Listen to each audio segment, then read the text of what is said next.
Hebreus capítulo 10, do verso 19 ao verso 31. Todos encontraram, amém? Hebreus 10, 19 a 31. Diz assim: Tendo, pois, irmãos, intrepidez para entrar no Santo dos Santos, pelo sangue de Jesus, pelo novo e vivo caminho que ele vos consagrou pelo véu, isto é, pela sua carne, e tendo grande sacerdote sobre a casa de Deus, aproximemo-nos com sincero coração, em plena certeza de fé, tendo o coração purificado com água pura, tendo o coração purificado de má consciência e lavado o corpo com água pura. Guardemos firme a confissão da esperança, sem vacilar, pois quem fez a promessa é fiel. Consideremos-nos também uns aos outros, para nos estimularmos ao amor e às boas obras. Não deixemos de congregar-nos, como é costume de alguns. Façamos admoestações, e tanto mais, quando vedes que o dia se aproxima. Porque se vivermos deliberadamente em pecado, depois de termos recebido o pleno conhecimento da verdade, já não resta sacrifício pelos pecados. Pelo contrário, certa expectação horrível de juízo e fogo vingador, prestes a consumir os adversários. Sem misericórdia morre pelo depoimento de 2 ou 3 testemunhas, quem tiver rejeitado a lei de Moisés. De quanto mais severo castigo julgais, vós serás considerado digno aquele que calcou aos pés o Filho de Deus e profanou o sangue da aliança com o qual foi santificado e ultrajou o Espírito da graça? Ora, nós conhecemos aquele que disse: a mim pertence a vingança, eu retribuirei. E outra vez, o Senhor julgará o seu povo. Horrível coisa é cair nas mãos do Deus vivo. Amém. Nosso Deus, te agradecemos pela tua palavra nesta noite.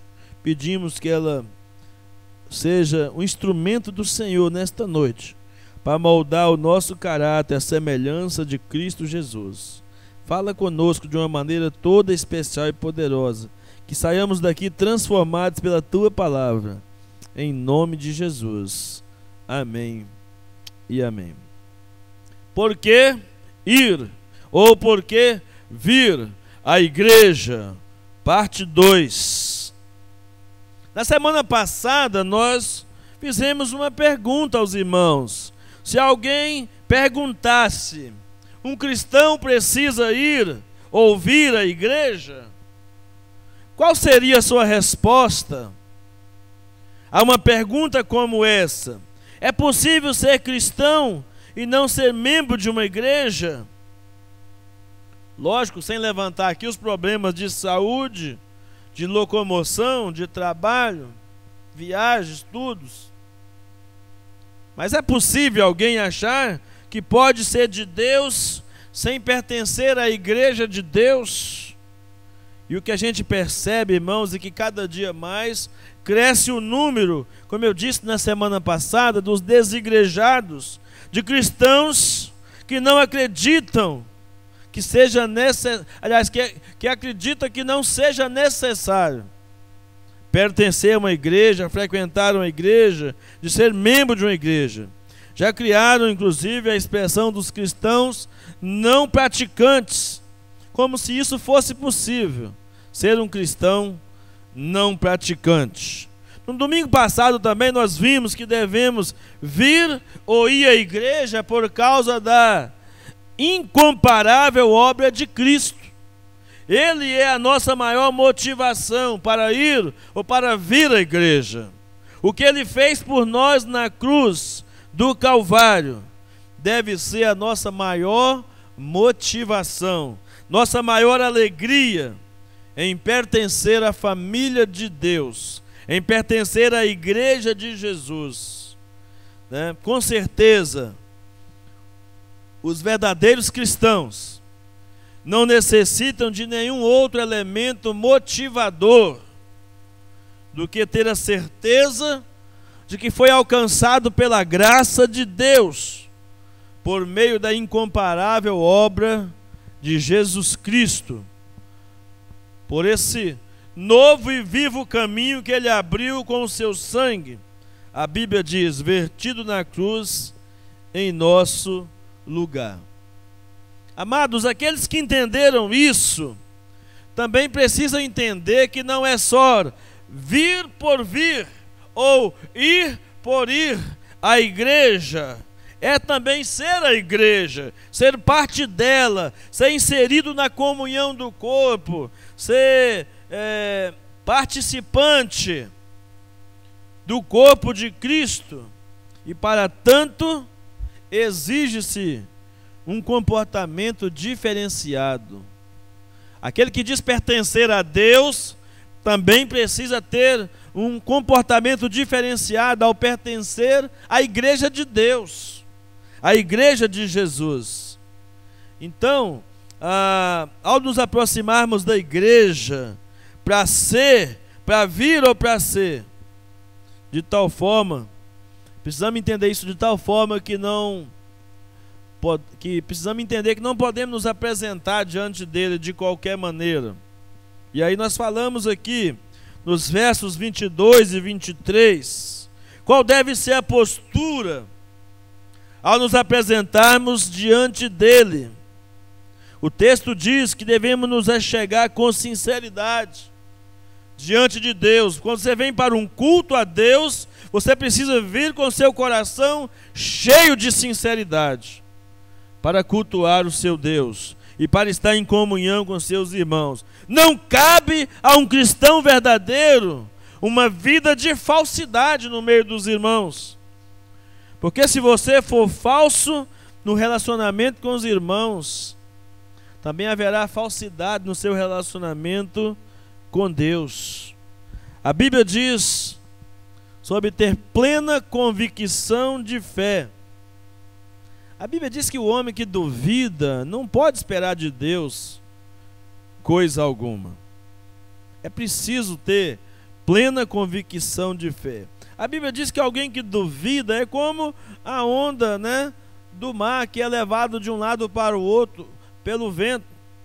Não sabe aonde vai chegar, não sabe para onde vai, nem aonde vai chegar. E diz mais: aqueles que vão para esse novo e vivo caminho devem se apegar com firmeza, à esperança professada ou prometida pelo Senhor. Essas três exortações de como devemos nos achegar a Deus são todas, de um certo modo, vertical. Quer dizer isso? Nosso relacionamento com Deus. É como devemos nos relacionar com Deus. Elas estão relacionadas com o dono da igreja, o Senhor da igreja. Por isso que é uma loucura achar que pode ser de Deus sem ser da igreja de Deus. É uma insanidade alguém imaginar que pode ser um cristão sem igreja, porque a igreja é o corpo visível de Cristo na terra. Irmão, nós não vamos para a casa dele, ou quando nós vamos para a casa dele, melhor dizendo, nós precisamos ir com aquela convicção de que ela é a coluna da verdade, é o baluarte da verdade, é a casa edificada sobre a rocha que é Jesus Cristo. E por isso que o apóstolo Paulo, em 1 Timóteo 3,15, diz que deve ser com sinceridade de coração. Nossos corações e nossas mentes inteiramente voltados para o desejo de verdadeiramente adorá-lo. E por isso precisamos nos preparar. Eu não sei como que você se prepara para um culto. Como é que você vem para um culto na casa do Senhor? Mas é preciso ter um preparo. Você precisa orar antes. Precisa estar pensando no culto. Eu vou lá no culto nesta noite fazer o que lá? que eu estou querendo com a minha participação no culto? Não sei qual é a motivação do seu coração para vir aqui esta noite, para sair da sua casa e estar na igreja, no templo, para celebrar. Mas a motivação deve ser tão grande no nosso coração, deveria ser tão grande que deveríamos dormir mais cedo no sábado, acordar mais cedo no domingo, nos prepararmos em casa para o culto, com o coração cheio de ansiedade. Eu vou me encontrar com o Senhor na coletividade, porque você pode encontrar com Deus no seu quarto de escuta. Você pode encontrar com Deus e você deve se encontrar com Deus todos os dias lá no seu lugar, no seu cantinho de oração. Você deve fazer isso. Você precisa buscar isso. Mas quando vimos para o templo, para a igreja, nós vimos com a expectativa de encontrar Deus manifestando com a sua glória no meio da coletividade. É de ver a manifestação de Cristo na igreja, através de nós, em nós e para nós. Deve ser essa a expectativa do nosso coração. E os privilégios são muitos. O acesso à presença de Deus, um coração limpo e uma mente purificada. Privilégio só de quem frequenta a igreja, irmãos. O mundo não pode oferecer isso. O mundo não pode te dar acesso à presença de Deus. O mundo não pode te dar um coração limpo. O mundo não pode te dar uma mente purificada. Somente na igreja de Jesus Cristo, que professa verdadeiramente o nome do Senhor Jesus, é que você pode gozar desses privilégios, dessas bênçãos, experimentar na sua vida. Mas agora, dos versos 24 em diante, o autor dessa maravilhosa carta nos lembra das nossas responsabilidades para com os outros membros da família de Deus, membros da casa de Deus, nossos deveres dentro da igreja. Somos exortados de que a nossa caminhada não é uma caminhada sozinha, é uma caminhada coletiva. Nós caminhamos juntos, marchamos juntos. A Bíblia diz que Deus vem arrebatar a sua igreja. Ele não vem arrebatar pessoas individualmente que tentaram viver as suas vidas de maneira aleatória. Ele vem buscar a igreja, pessoas que estão vinculadas à igreja, comprometidas com a igreja, envolvidas com a igreja, com serviço na igreja, pessoas apaixonadas pela igreja de Jesus. São as pessoas que são alvas do arrebatamento da igreja para estar para sempre com o Senhor. Já falamos dos privilégios e dos deveres com o dono da igreja. Os versos 24 a 25 nos apontam para os privilégios e deveres com os nossos irmãos. Olha só o que diz verso 24 e o verso 25. Consideremo-nos também uns aos outros para nos estimularmos ao amor e às boas obras, não deixando de congregar-nos, ou não deixemos de congregar-nos, como é costume de alguns. Antes, façamos admoestações, e tanto mais, quando vedes que o dia se aproxima. Irmãos, assim, quando Jesus foi questionado sobre o maior de todos os mandamentos, na sequência ele deu o segundo maior mandamento, que é amar o seu próximo como a si mesmo. É inseparável. O seu amor para com o seu Deus precisa estar atrelado, alinhado com o amor que se deve ao próximo. Eles andam juntos, são inseparáveis. Ninguém pode dizer que ama a Deus e odeia o seu próximo. Então veja que o verso 24 aqui nos dá prévias exortações. 22, 23, 24. Aproximemos, apeguemos, consideremos, não deixemos, encorajemos. Então são prévias ou breves exortações. Chegamos à terceira das três grandes esferas inseparáveis da vida cristã, porque a Bíblia diz aqui: permanece agora três coisas: a fé, a esperança e o amor. Porém, o maior deles é o amor. 1 Coríntios 13, verso 13.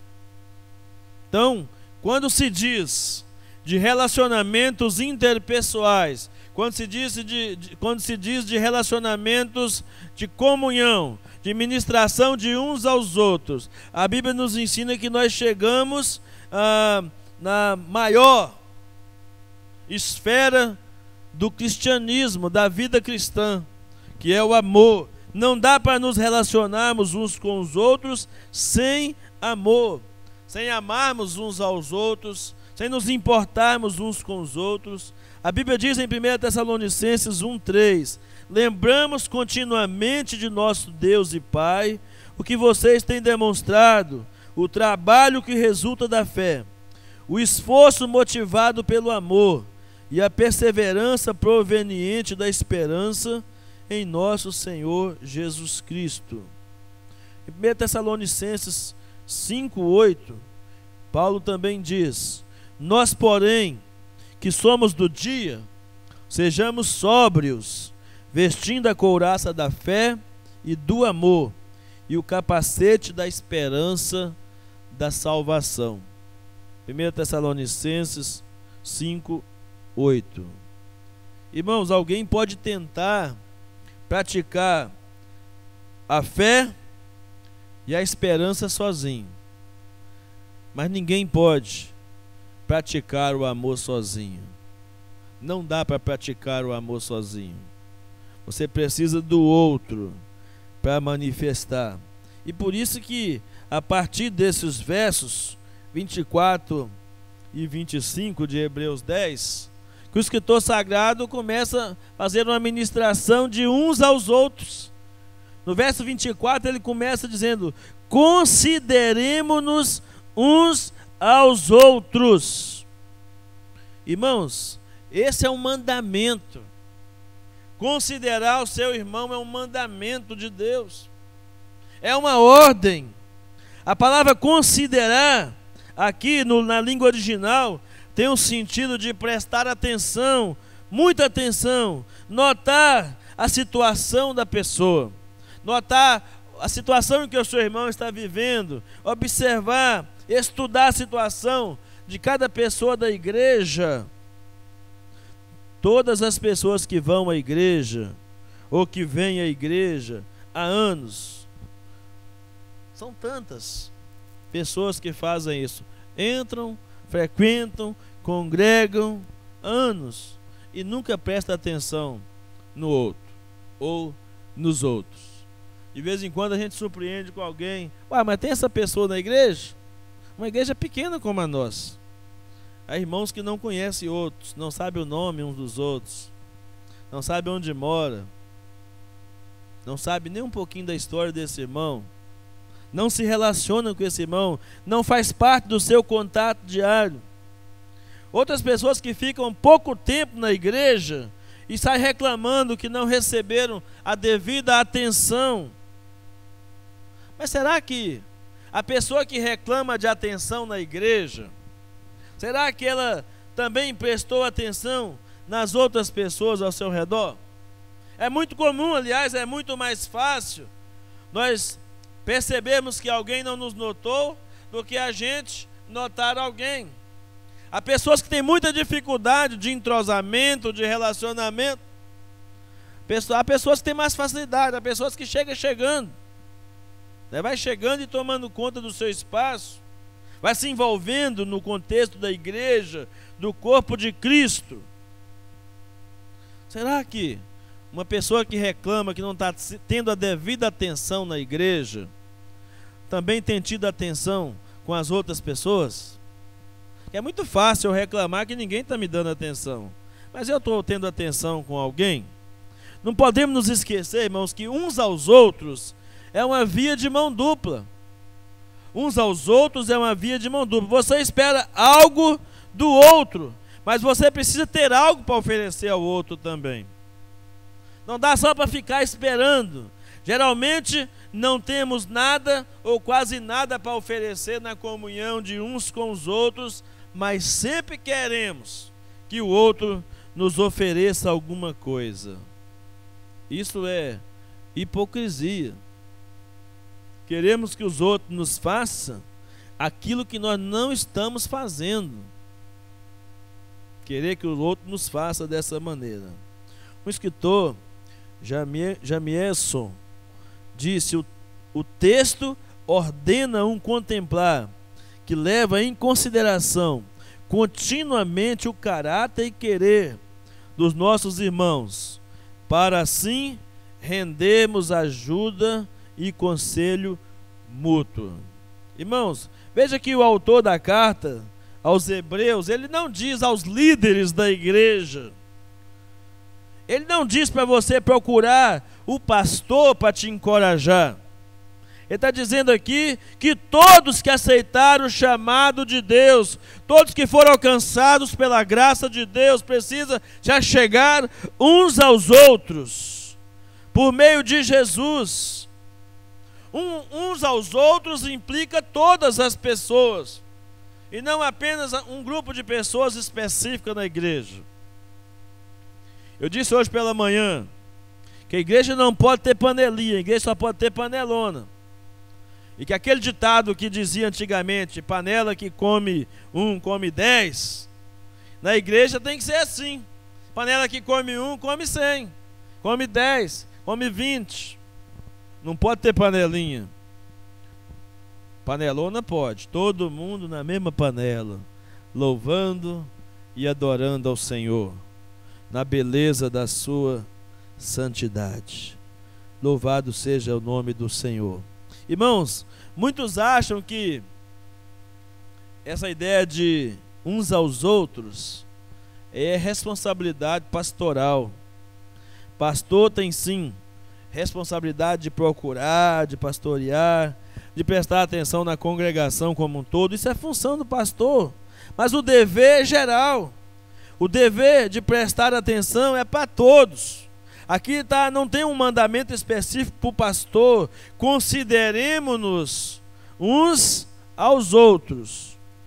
Consideremos-nos uns aos outros. Não está especificado aqui para o pastor fazer esse tipo de trabalho. É uns aos outros.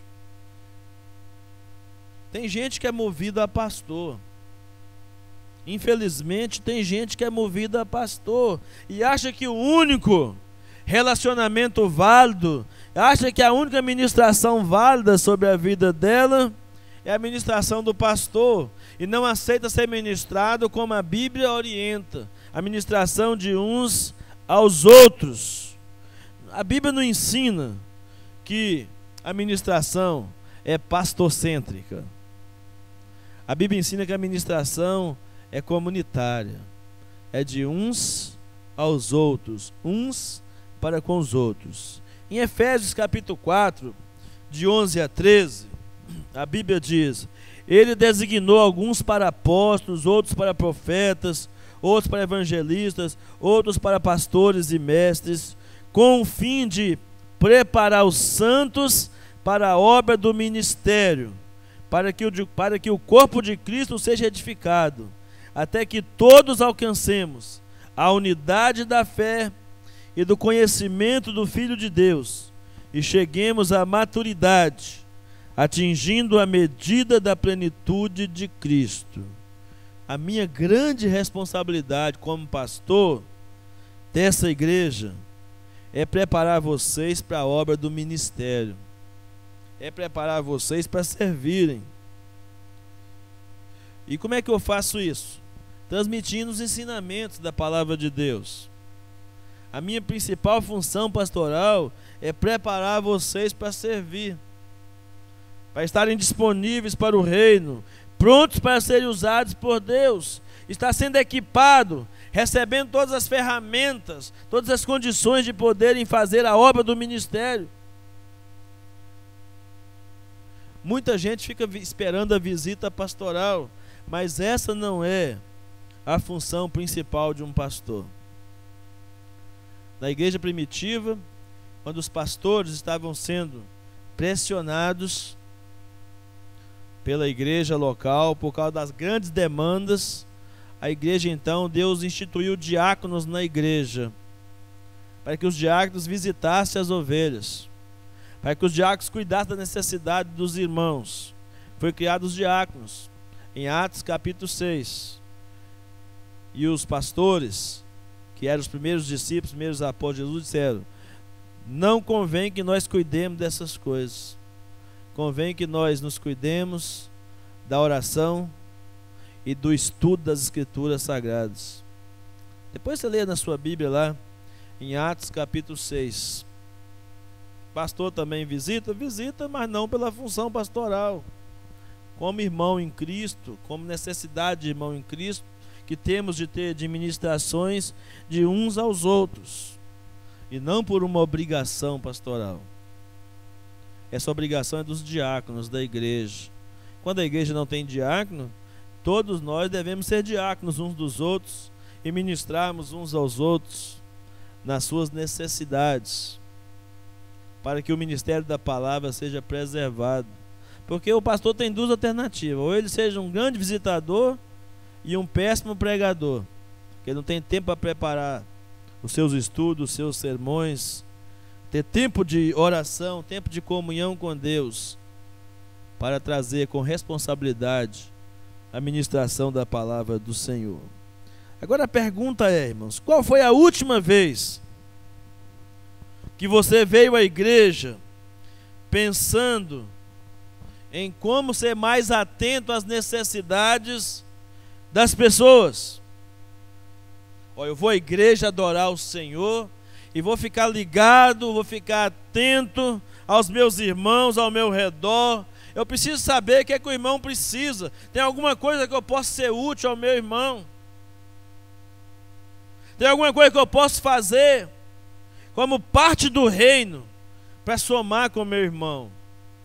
Pelo contrário, muitas vezes nós vimos a um culto, às vezes até viemos chateados com algum irmão da igreja, voltamos para os nossos lares, passamos uma semana inteira sem contato uns com os outros, e depois voltamos no domingo seguinte e continuamos a nossa rotina. Não acontece nada de novo, porque estamos mergulhados numa rotina que não traz transformação, nem da nossa própria vida, nem da vida das pessoas que nos cercam. E por que que isso é tão difícil, irmãos? A nossa sociedade, ela odeia esse mandamento de amar uns aos outros, de uns aos outros, porque nós somos ensinados pela sociedade a buscar e satisfazer as nossas necessidades, as nossas vontades. O individualismo é a doença desse século. É por causa do individualismo que as pessoas andam deprimidas. O individualismo tem feito com que as pessoas entrem em depressão. E para os psicólogos, os psicanalistas, os psiquiatras, a depressão é a doença do século, mas ela é produzida pelo individualismo. O individualismo faz com que as pessoas estejam tão preocupadas, tão focadas em si mesmas, tão afetadas por todas essas ramificações da sociedade, que ela começa a entrar em pânico. As pessoas o tempo todo só estão ocupadas ou preocupadas com o eu, porque o individualismo gera um pecado chamado egocentrismo, que é o culto do eu, a idolatria do eu.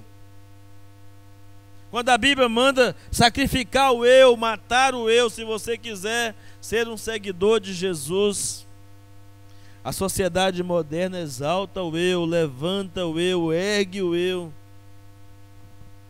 E esse egocentrismo, muitas vezes a gente percebe dentro da igreja. Cada um preocupado com o seu próprio umbigo, cada um preocupado com seus próprios interesses. E a gente vê isso até com a ausência dos irmãos na igreja. quando eu me ausento do corpo, eu estou deixando de abençoar os meus irmãos. Quando eu me ausento do corpo de Cristo, eu estou deixando de ser útil, deixando de abençoar e deixando de ser abençoado pela coletividade, pela comunhão. E vez por outra, a gente depara com algum irmão que diz assim para a gente: ah, pastor, eu não estou indo porque eu não estou me sentindo muito bem na igreja. Vez por outra encontramos algum irmão que diz: pastor, o que eu levo com isso? O que eu recebo? Estou recebendo nada. Quanto mais eu dizimo, quanto mais eu frequento a igreja, só problema lá em casa. As coisas não resolvem. A pessoa está pensando, está focada nela. Aí eu não vou à igreja porque não tem atividade que eu quero. Você pode promover qualquer tipo de atividade, nunca vai agradar a pessoa que está querendo agradar a si mesmo. Você pode ter congresso de adoração, você pode ter café com prosa que ele não vem, você pode ter escola dominical que não vem, tem campanha de oração na igreja, não vem, tem um projeto lá para fazer uma visita, uma viagem missionária, ele não vem ou não vai. Nada tá bom, tudo tá ruim. Ou então alguém diz assim: pastor, eu quero ir à igreja, mas por enquanto eu não estou indo à igreja porque eu não estou suportando olhar para a cara daquele irmão ou daquela irmã. Por isso eu não vou, porque eu não quero ser hipócrita e etc. Mas sem querer já está sendo, porque está sempre o eu está sempre focado aqui, e as pessoas de fato não se importam umas com as outras, se importam consigo mesmo, com as suas necessidades. Se estiver me agradando, se tiver tudo ok, então maravilha. E esse negócio é interessante, irmãos. Me fez lembrar aqui o pastor Rick Warren. Eu já contei isso aqui uma vez para os irmãos. É bom lembrar, né? A Globo pode ficar repetindo aquele monte de filme, né? A gente pode repetir coisa boa também, né? Algum ensinamento bacana a gente pode repetir, né? O pastor Rick Warren, que me fez lembrar aqui agora, falando disso do interesse das pessoas, que alguém procurou o pastor no final do culto e disse: olha, pastor, eu não gostei do culto hoje não, eu não gostei do louvor, do ministério do louvor hoje na igreja. Aí o pastor virou para aquela irmã e disse assim: não tem problema não, irmã, não foi para você mesmo. O louvor não foi para você. Você não precisa ter gostado não. É verdade? Então tem gente que vem para o culto e não gosta do culto. Mas o culto é para quem? Você acha que o culto é para você? O culto é para Deus. Quem tem que gostar ou não do culto é Deus. Vocês acham que são espectadores, vocês não estão de espectadores aqui não. Vocês estão aqui trabalhando, isso aqui é trabalho sério. Vocês estão prestando um culto a Deus. E esse é o maior trabalho, esse é o trabalho mais sério que nós podemos prestar nessa terra. É um serviço a Deus. Cultuar a Deus é prestar serviço a Deus. Porque ele está em busca dos adoradores, porque ele não precisa de adoração. Os anjos o adoram, mas ele está em busca de você, que faça da adoração um estilo de vida, que faça da adoração algo em verdade, em santidade, em espírito, comprometido, compenetrado com os valores do reino de Deus. É disso que Deus está à procura quando Ele reúne a igreja, quando Ele faz com que um grupo se torne igreja. É isso que Ele está interessado. Então muita gente sai da igreja com justificativa: a igreja não me satisfez, então é melhor sair da igreja, melhor procurar outra, onde minhas vontades, meus desejos vão ser satisfeitos. Aí eu vou ter que ficar mudando de igreja a vida inteira.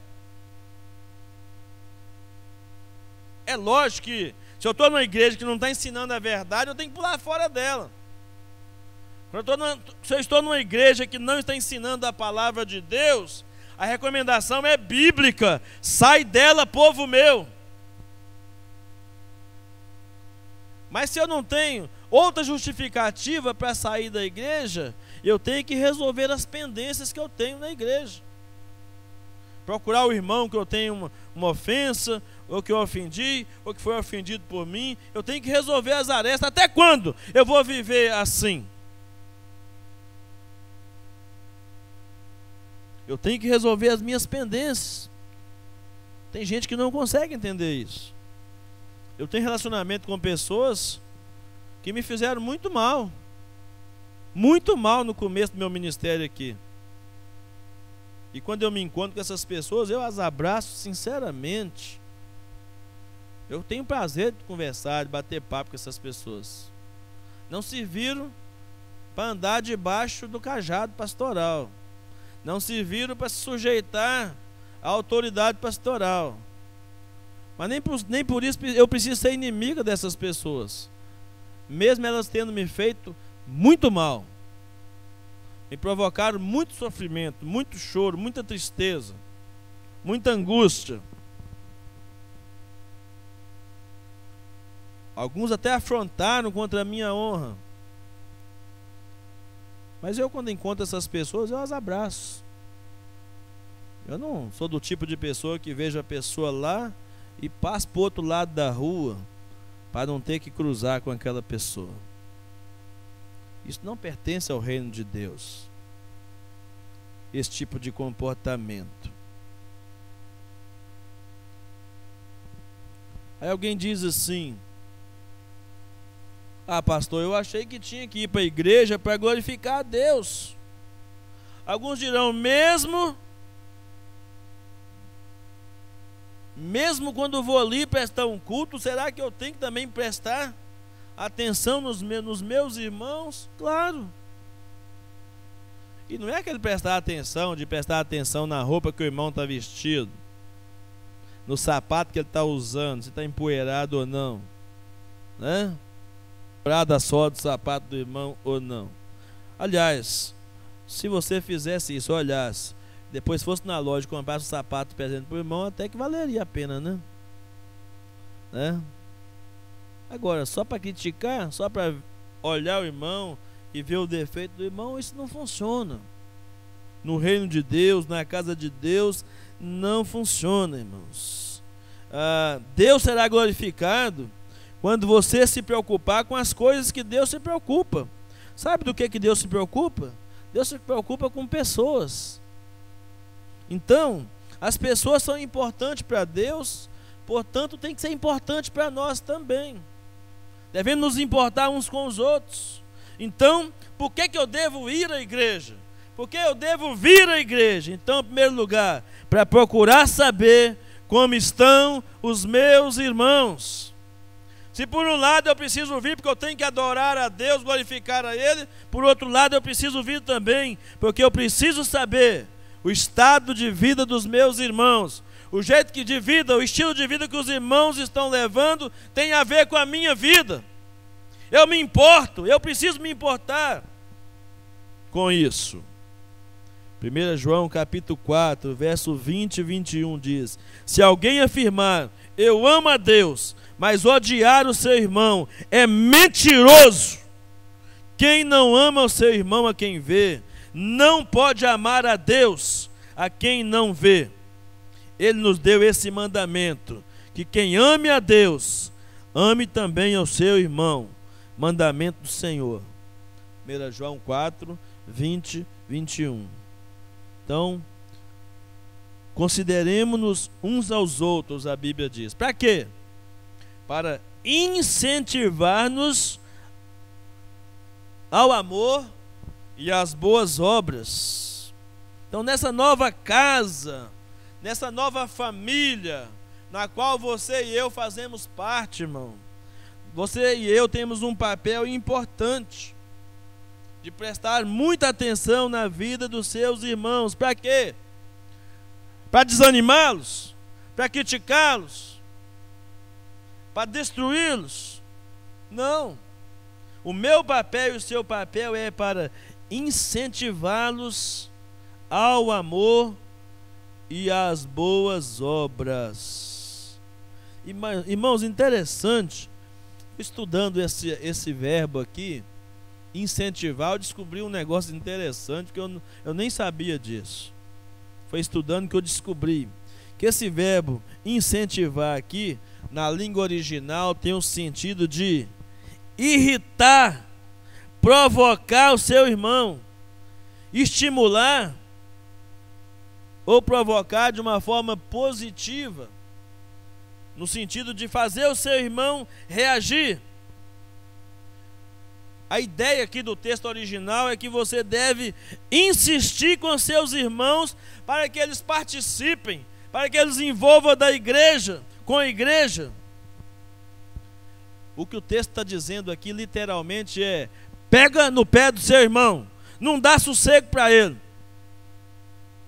Literalmente é isso que o versículo quer dizer. Pega no pé do seu irmão e não deixa ele sossegado. Quem não quer ser pegado no pé, não está habilitado para fazer parte da comunhão do corpo de Cristo, que é a igreja. Como meu irmão em Cristo, você me deve explicações, irmãos. Como meu irmão em Cristo, você me deve explicações. O seu irmão do seu lado te deve explicações. E você deve explicações a ele. Às vezes nós não resolvemos nossas pendências porque nós não cobramos as devidas explicações. Ô, irmão, por que você agiu comigo desse jeito? Por que você me deixou fora da sua comunhão? Por que você está fugindo de mim? Por que você não me cumprimenta? O que foi que eu te fiz? E olha que as recomendações bíblicas para os relacionamentos é sempre o seguinte: se o teu irmão pecar contra ti, não é se você pecar contra ele, é se ele pecou contra você. Em vez de você sair por aí falando mal do seu irmão, vai nele, resolve a pendência.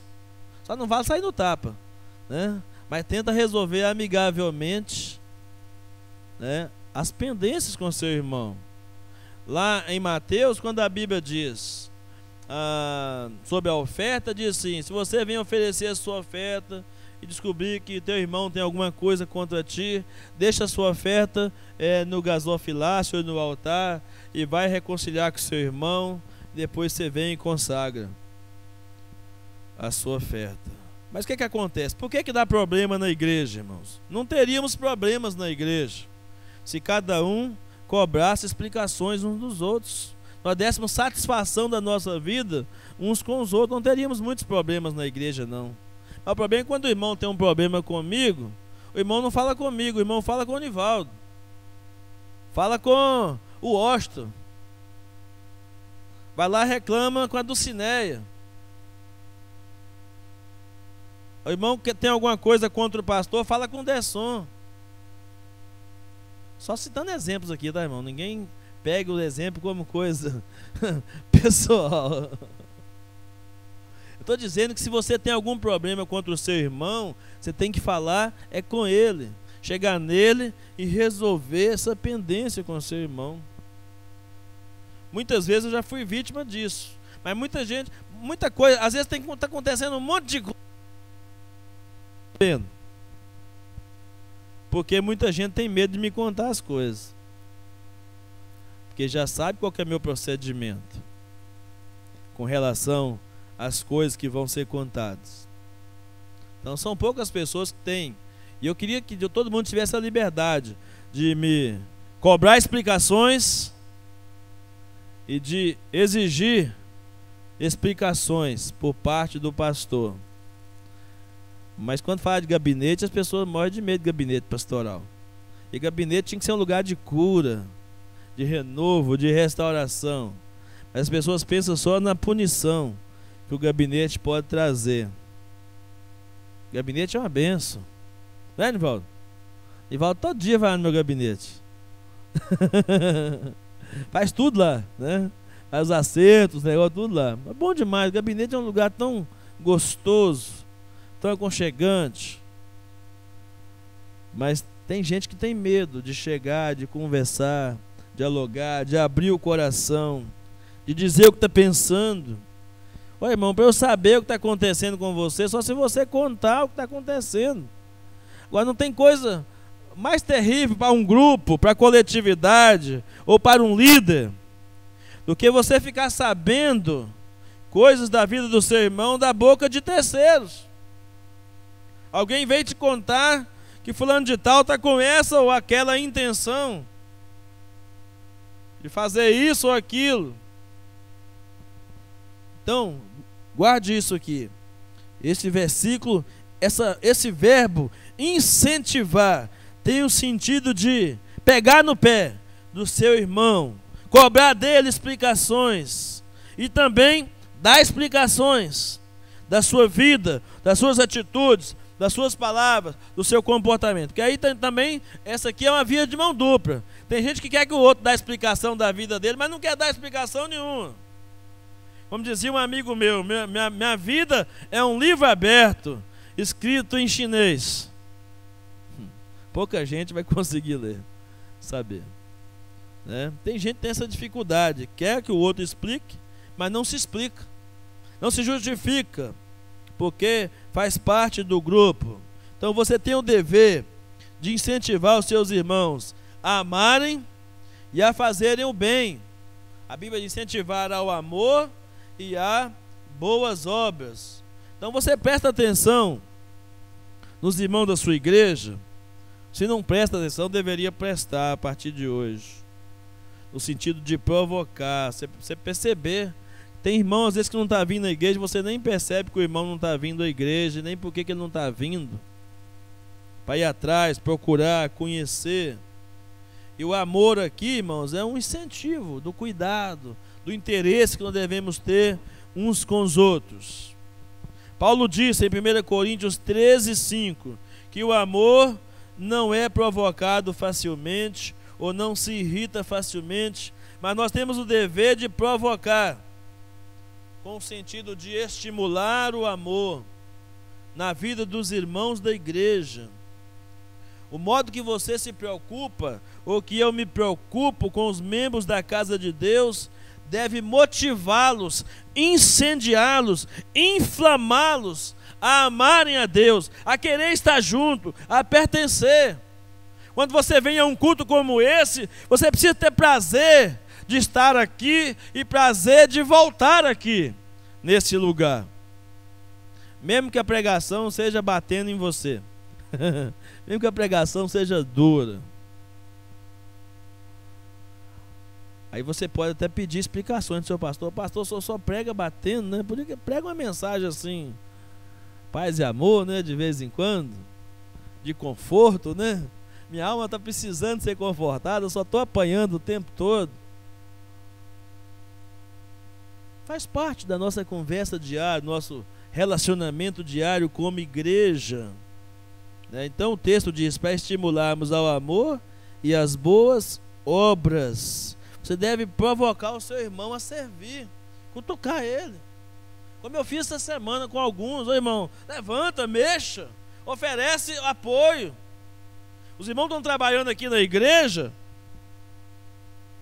oferece um cafezinho para ele, um suco gelado, fica de prontidão aqui. Às vezes o irmão está lá no alto do telhado, mas você, pastor, mas não estou ganhando nada com isso. Mas você está em casa à toa também, você não está ganhando nada também à toa em casa. Está ganhando nada, então vem cá. Mesmo que o irmão esteja ganhando para trabalhar aqui, mas você pode ser útil à vida do irmão. Caiu um martelo, caiu um prego, só que você não fica debaixo lá não, senão machuca, né? Pegar, levar, leva um café. Você pode oferecer um café, as irmãs podem oferecer um café à tarde para os irmãos aqui. Eu nessa correria louca de uma igreja para outra, de uma escola para outra, eu tenho que me preocupar em fazer café de manhã e de tarde, quando a Dulcinea não pode me socorrer. Qualquer irmão da igreja, homem ou mulher, poderia vir aqui fazer um café para os irmãos que estão trabalhando, um suco. Ir na padaria. Já pensou? Eu estou pagando um pedreiro, para o pedreiro ter que parar aqui para ir lá na padaria comprar pão? Essa hora está ficando caro demais para mim, para a igreja. Quanto esse pedreiro poderia ganhar o cafezinho, o pãozinho, né? Mordomia, né? O pãozinho, o cafezinho na mão aqui, ó, sem precisar abandonar o local de trabalho dele, para que o serviço renda mais. E você vai estar ao mesmo tempo fazendo o quê? Servindo, sendo útil em alguma coisa. Teve uma época aqui, né? Uns anos atrás, chegavam uns tabuleiros de bolo, né? Não é só da Luísa, não. Todo mundo olhou para a Luísa agora, né? Coitada. É de vários irmãos, viu? Chegavam uns negócios aqui assim, né? Diferente. Uma garrafa de suco, né? Parece que os irmãos esqueceram como é que faz esse negócio de servir. E é tão importante, porque nós estamos falando aqui de estimular uns aos outros nas boas obras. E que boa obra extraordinária é essa, irmão? Irmãos, não estamos falando de boas obras para ser salvo, não. Nós não somos salvos por essas obras. Estou falando de obras como fruto de um coração que já foi salvo e que quer glorificar a Deus através da sua vida. Então, só recapitulando. Porque eu vou à igreja ou porque eu devo ir à igreja? Eu vou para prestar atenção aos meus irmãos. Eu vou para saber como é que os irmãos estão.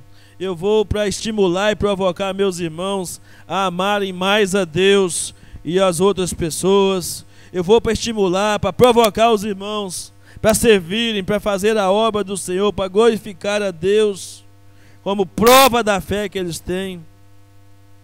E eu recebo em troca. Quando eu estimulo os outros, eu também sou estimulado a servir. Porque eu não posso cobrar outras pessoas a servirem se eu não estiver servindo para nada, ou servindo nada. O amor e as boas obras devem ser estimulados na vida das pessoas, ou são estimulados de várias maneiras. Por exemplo, quando eu presto atenção nas vidas, quando você considera cada membro da igreja, quando você sai daquele relacionamento superficial e passa a conhecer mais intimamente o seu irmão, saber o seu nome, seu RG, a senha do banco. Opa, não, a senha do banco não, né? Sabe?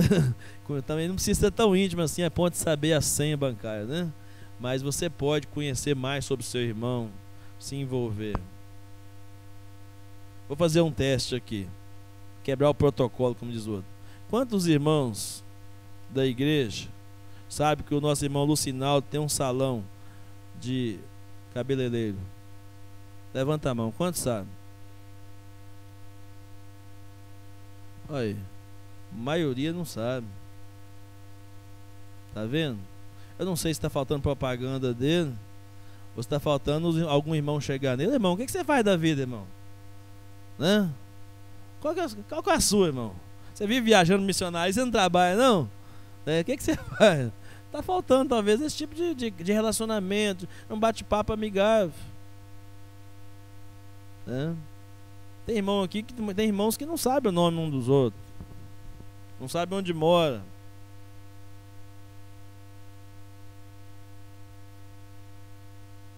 Vou querer perguntar aqui, né, por um. Eu pensei em algumas pessoas, mas fica difícil pegar alguém assim, assim, esse irmão aqui, sabe o nome desse irmão, dessa irmã aqui?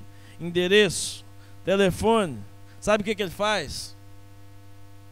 Então nos falta muito, irmãos, para chegarmos a esta comunhão de uns aos outros, de demonstrar carinho e cuidado uns com os outros. Quando um membro falta, e a gente sente a falta dessa pessoa e procura saber durante a semana por que essa pessoa faltou, se está doente, e o que eu posso fazer para ajudar, para oferecer. Até hoje eu tenho na minha memória, irmãos, na minha lembrança, algo que aconteceu comigo na minha primeira semana em Timóteo, quando eu mudei para cá. Eu passei mal aqui, fui internado, os irmãos mais antigos lembram disso. Fiquei 4 dias internado no hospital, Vital Brasil. E uns irmãos lá da PIBA fizeram um movimento, junto com alguns irmãos aqui da igreja, o Nivaldo e o Paulinho, me parece, e fizeram uma escala e um compromisso entre eles, de não me deixar nem um minuto sozinho naquele quarto do hospital. Os 4 dias que eu fiquei no hospital, houve um rodízio de irmãos ali. Eu não me senti. Eu estava chegando para a cidade, não conhecia ninguém praticamente na cidade, e não me senti desamparado hora nenhuma, porque a cada 12 horas tinha um irmão diferente lá, fazendo companhia para mim, orando comigo e me dando força, Pastor, o senhor vai sair dessa, o senhor vai levantar dessa cama, tem uma igreja para o senhor pastorear. 4 dias internado, na minha primeira semana em Timóteo, e eu tive esse privilégio de ter irmãos que cuidaram de mim. Foi o irmão Cordeiro lá, mas os irmãos aqui da igreja que fizeram a escala lá, e eu fui cuidado, fui muito bem cuidado. Agora, não vale só porque eu sou pastor ser muito bem cuidado. Qualquer irmão da igreja que tiver internado ou doente em casa, é preciso, quem sabe, que a gente tenha que voltar a ter um rodízio como esse, e que todo mundo fosse bem cuidado quando estivesse necessitando de alguma coisa. Não é só porque alguém é pastor e que vai receber o benefício de ser tão bem cuidado assim. Então pense bem nisso, irmãos. Como é que nós podemos fazer para melhorar nossa comunhão? Nós vimos a igreja para estimularmos uns aos outros, mas o verso 25 diz que nós vimos a igreja porque Deus ordena, é mandamento de Deus, que nós venhamos à igreja, que nós participemos da comunhão uns com os outros, porque há uma reclamação de Deus aqui no versículo 25, que tem sido costume de algumas pessoas abandonar a igreja, deixar a igreja em segundo plano, não se preocupar uns com os outros, não sentir necessidade de vir ao culto, de se envolver com a igreja de Jesus. O escritor sagrado diz: infelizmente, tem sido costume de alguns abandonarem a igreja.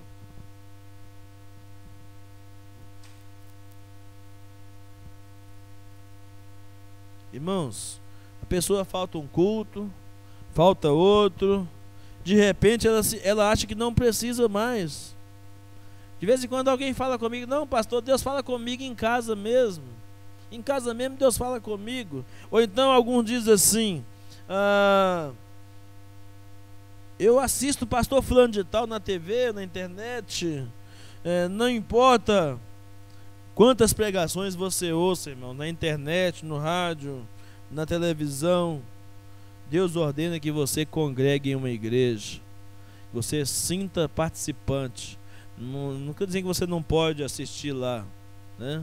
Outro dia alguém falou que a concorrência é muito desleal, né? Que você vê lá um pastor fulano de tal, ciclano e beltrano pegando no YouTube, né? Na televisão, na internet.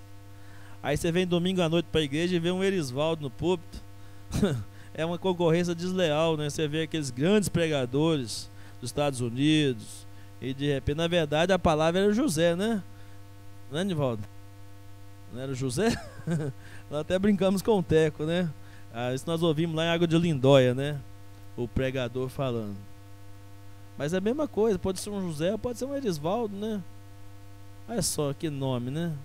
Aqueles nomes bonitos, pregador na televisão lá no negócio, parece um Erisvaldo no púlpito, você é ainda obrigado a ouvir ele dando uma retada em você ainda, né? É brincadeira não, irmãos. Por isso nós precisamos dessa comunhão. Apesar de ter um Erisvaldo no púlpito, é ordem de Deus que nós sejamos uma família, nós estejamos entrelaçados uns aos outros, amando uns aos outros, interagindo uns com os outros, sendo igreja, sendo povo de Deus. Uma escritora famosa de poemas, Frances Ridley, por volta de 1860, ela escreveu motivos pelos quais ela sempre estaria presente nos cultos, principalmente nos dias chuvosos. Diz ela: Deus abençoou o dia do Senhor. Ele não fez exceções de dias chuvosos. Eu espero meu pastor estar lá. Seria uma surpresa desagradável se ele ficasse só, porque estava chovendo. Eu perderia todos os benefícios das orações, louvores, da pregação da palavra, que me fazem tão bem. Para encontro de negócios importantes, a chuva não me prende em casa. E a igreja, aos olhos de Deus, é o que há de mais importante na terra. Alguém deixa de ir trabalhar porque está chovendo? Eu acho que não. Principalmente se tiver que bater o dedinho lá, digital. Não deixa, irmão. Mas se chover, a gente não vem à igreja. Alguém deixa de ir trabalhar porque está calor, aquelas salas de aula tá parecendo que é um pedacinho do inferno. Sabe que alguém deixa de ir trabalhar por causa disso? Os irmãos estão trabalhando aqui, estão quase cozinhando os miolos. Nos dias que o sol está quente aqui no alto aqui, ninguém deixa de trabalhar, mas deixa de vir à igreja, deixa de vir ao culto, porque o trabalho é mais importante do que a igreja, para muita gente.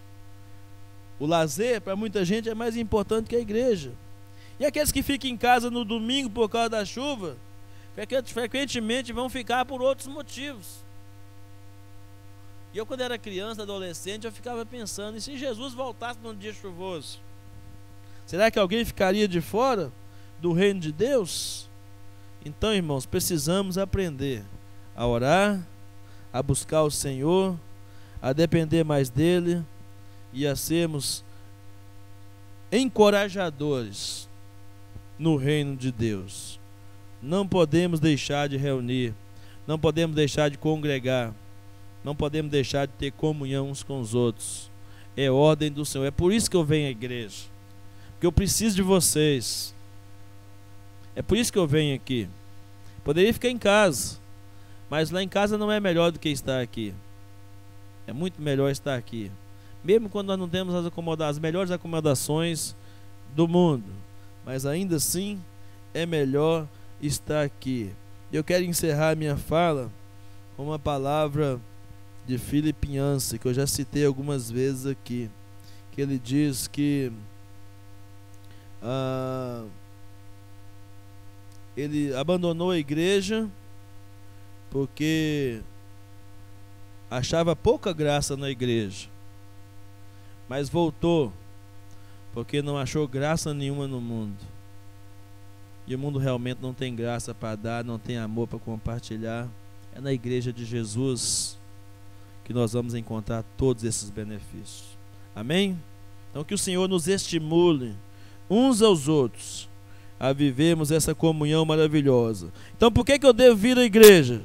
Primeiro porque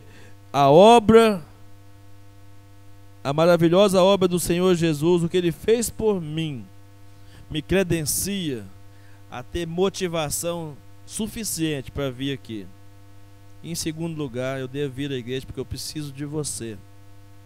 Eu preciso da comunhão com você para viver e para ser corpo de Cristo. Eu não posso viver sem você. Se eu tentasse, eu não ia conseguir viver sem você. Amém? Vamos orar, agradecer ao Senhor por essa palavra.